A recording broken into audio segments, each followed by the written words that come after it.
تو بھائی بصیرت کی آنکھیں کھولو، اچھائی صرف قرآن سکھاتا ہے، قرآن کے علاوہ کسی کے پاس اچھائی کو ایکسپلین کرنے کی کوئی ڈیفینیشن نہیں ہے، اور اچھائی پر چلانے کے لیے موٹیویشن نہیں ہے۔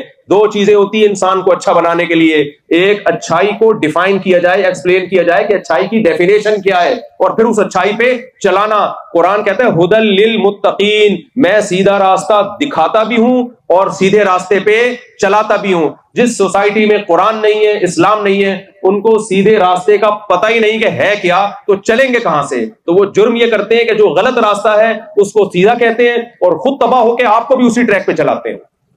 تو اس لیے اپنے ایمان کو آپ مضبوط کرو، ہمیں کلچر میں کسی کو فالو کرنے کی ضرورت بولو نہیں ہے۔